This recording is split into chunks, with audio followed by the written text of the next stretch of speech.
हम जो है नेपाल गए हुए थे, 7 तारीख की रात को गए थे। 8 तारीख में सुबह मॉर्निंग में वहाँ पहुँच गए थे और वहाँ होटल में पहुँच करके हमने नहा धो के पशुपतिनाथ जी के दर्शन किए, गुप्तेश्वरी माता जी के दर्शन किए। 51वीं सिद्धपीठ में एक माता है और हम वहाँ पर जो है पूरे दिन वहाँ पर काठमांडू में हम सभी मंदिरों के दर्शन करके, कुछ क्षेत्र में जो संसदीय क्षेत्र था वहाँ पर कर्फ्यू बताया जा रहा था, लेकिन आमतौर पर सभी जनता आ जा रही थी।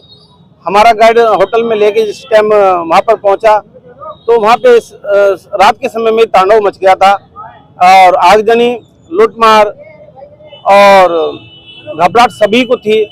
लेकिन कुछ घंटे बाद माहौल शांत हुआ। हम रात्रि में विश्राम करके, क्योंकि हमें अगले दिन जो है मुक्तिनाथ कागबैनी पर्वत पे जाना था, तो वहाँ पर जो है हम सुबह 7:30 बजे माहौल गाइड हमारा कहना जी सब शांत है, उनने इस्तीफा दे दिया प्रधानमंत्री ने, अब कोई दिक्कत नहीं होने की। हम अपनी गाड़ी में बैठ के सामान बांध करके हम वहाँ से प्रस्थान करें तो 15-20 किलोमीटर चलने के पश्चात आगे आगजनी चालू हो गई, टायर जल रहे थे।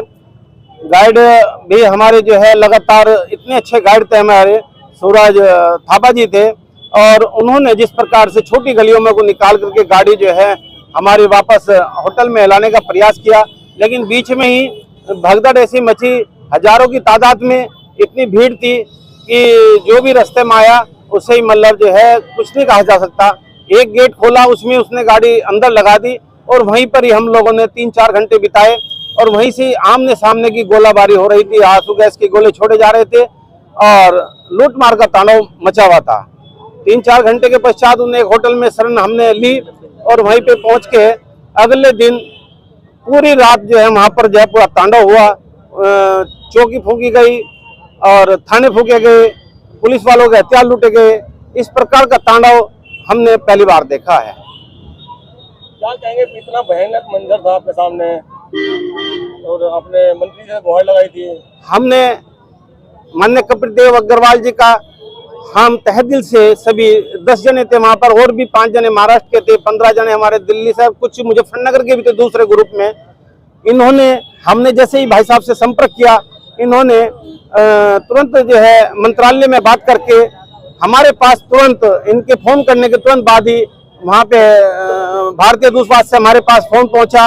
उन्होंने कहा हम इस होटल में हैं और उन्होंने कहने लगा जी हम आपको जल्दी ही आपको यहाँ से निकालने का प्रयास करेंगे, आपको किसी प्रकार की कोई चिंता नहीं है और हम यहाँ पर हैं। उन्होंने हमारा अपना नंबर दिया और हमने जहाँ दफे भी फोन किया उन्होंने फोन उठाया।